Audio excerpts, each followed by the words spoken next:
It is game 3 of the Western Conference Finals as the Denver Nuggets are on the road trying to go up 3-0 against the Lakers. Lakers trying to get a win, make this series 1-2. I got 2 picks coming your guys' way. But first off, as always, got to recap yesterday. And what do we even do? I mean, it was an 0-2 day, losing both on the hook. I don't wish that upon my worst enemy. Robert Williams under 15.5 PRs, ends with 16. Jimmy Butler under 40.5 PRAs, ends with 41.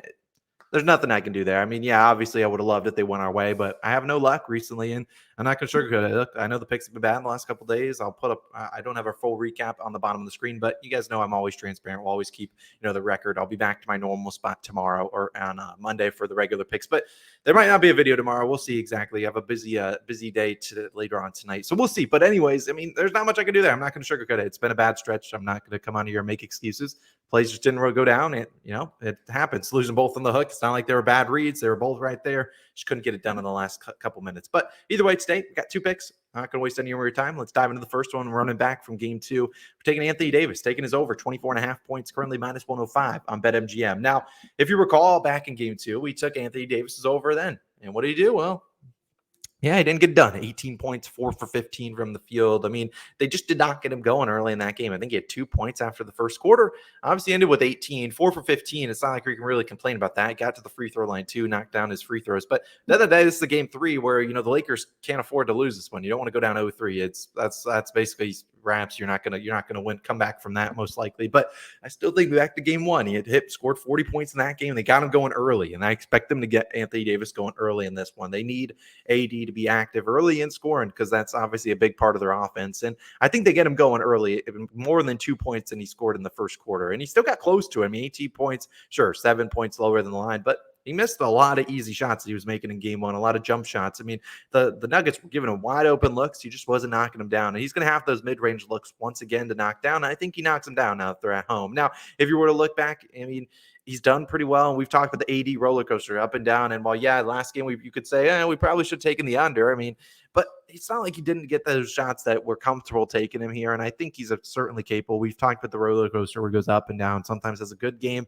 that follows it up with a really bad game. And it's the same thing in this series. Scored 40 points in game 1, 18 in game 2. We saw that all in the series against the Grizzlies, all in the series against the Warriors. And the last game, he was more aggressive than you had been seeing him in back-to-back games. He still attempted shots. It's not like it was AD when he was going out there to shoot 10 times, which the Lakers can't afford that today. So I think the AD roller coaster is on the way up.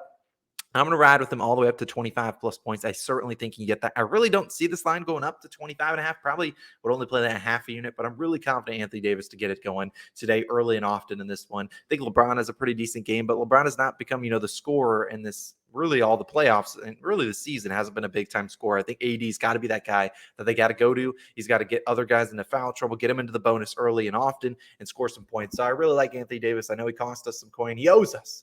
Taking it over 24.5 points. I think it's a really good spot. I think he can easily get that done. Now, as for my second play, and then we'll talk about a couple leans and get on out of here. I'm going to talk about Nikola Jokic. I'm actually going to take his over 28.5 points, currently minus 102 on FanDuel.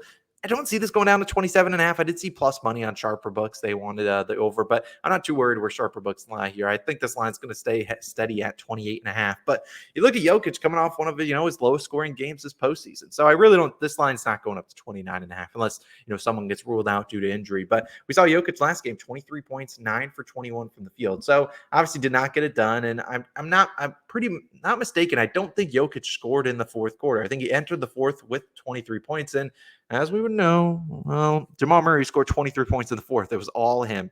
I would be very, very surprised if Jamal Murray goes over his 25.5 points today. I think the Lakers are going to shell out, try to stop him, and just let Jokic, go one-man show on him. I think they'd rather that than letting Jamal Murray get hot from deep, just start knocking down threes, putting their defense in a whole fits. So I think you're going to see Jamal Murray struggle today. He struggled pretty much through 3 quarters. He was struggling last game when we took us under, and then obviously he went off in the fourth. But I think it's going to be a bigger Jokic game. And like we've talked about Jokic. I mean, he can score against anyone. He scored 23 points last game, but shot 9 for 21 from the field. Just not a good, efficient game. And we know Jokic normally one of the most efficient guys. So I think we're going to see Jokic attack the hoop, get into the free throw line. Hopefully not against Anthony Davis, but hopefully other guys are reaching in, helping him get to the free throw line. And we see Anthony Davis or Nikola Jokic score pretty well. And we've seen him do really well on the road, as I almost dropped my phone. But Jokic, last 4 road games, 43, 30, 53, and 32 points, going over in 4 straight games. You love the field goal attempts. He had 21 last game, but in those 4 road games, 26, 19, 30, and 18 field goal attempts. Do the KCPs, do the Bruce Browns, do the Michael Porter Jr.'s, Aaron Gordons of the world, do those guys show up? Probably less likely they show up on the road, which is why we've seen Jokic kind of have to take over here. And a lot of people are expecting the Lakers to win this game, and I do think they win this one. They're 5.5, 6-point favorites. I do think that Jokic isn't going to go down without a fight. I don't see the Lakers blowing him out. And I think that Jokic will have to carry this team and try to get them, up 3-0. Obviously, they would love to go up 3-0. They're not going to just say, fine, we're up 2-0. We'll give you guys a win. That's not what any NBA team does. So I think Jokic is going to have some pride on his side, and he's going to have to go carry this team against this Lakers defense, which likely steps up today in a big way and tries to limit Jamal Murray and the other guys. And I think they're comfortable letting Jokic go one-on-one, whether it's Rui Hachimura defending him, Anthony Davis defending him. I think they're comfortable there. I mean, Jokic, if you look at last game 2, his third game, just third game this postseason where shot below 50% from the field. I mean, when you think about that, that's ridiculous. This is a guy that's super efficient, doesn't take a lot of poor percentage shots. I think he went 0 for 3 from the 3-point line. So confidently gets into that 18, 20, potentially even 25 field goal attempts. And when you're getting up into that territory, it's Jokic. Like I said, very consistent, very efficient guy. It's not like he did hit that, fade away off one leg kind of in game 1 shot at the end of the buzzer, but those aren't the shots he's normally taking, contested shots. He's super efficient. I think he get it done. Jokic had scored 29 plus points in 6 straight playoff games prior to game 2 when he went under. I just expect a big Jokic night tonight where he's carrying the team. I don't see Jamal Murray really cooking this Lakers team once again like he did in game 4 or in the fourth quarter of game 2. So count on Nikola Jokic. We know how good he is. We know he can get us 28.5 points. If you want to take his points plus assists, don't hate that, but I just think this is more of a scoring game for Nikola Jokic. So give me his over 28.5 points. No unders today. Now, however, if you did want some unders, I do have a couple leans, and we'll talk about them right now. The first one will not be an under. I did consider Rui Hachimura over 13.5 points. Rui's been really good. Could come into the starting lineup today. Wouldn't surprise me, but been very, very efficient. And while I don't think the efficiency continues where he's shooting like 8 for 11, I think he started last game 7 for 7. I do think he can get you 13.5 points in his, 28, 30 minutes off the bench. Now, the other ones I did consider Jamal Murray's under 25.5 points. I can't live with myself if I take another Jamal Murray under and he absolutely goes berserk. He can still go berserk tonight, and we could still get Nikola Jokic to get us 29 points. And then the last one, Bruce Brown, under 11.5 points. Bruce Brown played a lot of minutes last game. Obviously, he's a role player. It's on the bench. I just don't know. I think he ended with 12 last game. I think that you're going to see this Lakers defense step up, and we've seen Bruce Brown not really show up as well on the road. That's notorious for guys that come off the bench and other guys that are just role players like that. So Bruce Brown's been really, really good for him this postseason. Pretty much their only consistent piece off the bench. Christian Brown has been pretty decent too, but I think Bruce Brown goes under today. So those are a couple leans, but my 2 official picks, I'll put them back up at the bottom of the screen. Anthony Davis over 24.5 points. Nikola Jokic over 28.5 points. My 2 favorite picks. Let's go 2-0. Let's win back some of our units. I know it's been a cold streak, but eventually some luck's going to come our way. I guarantee you that.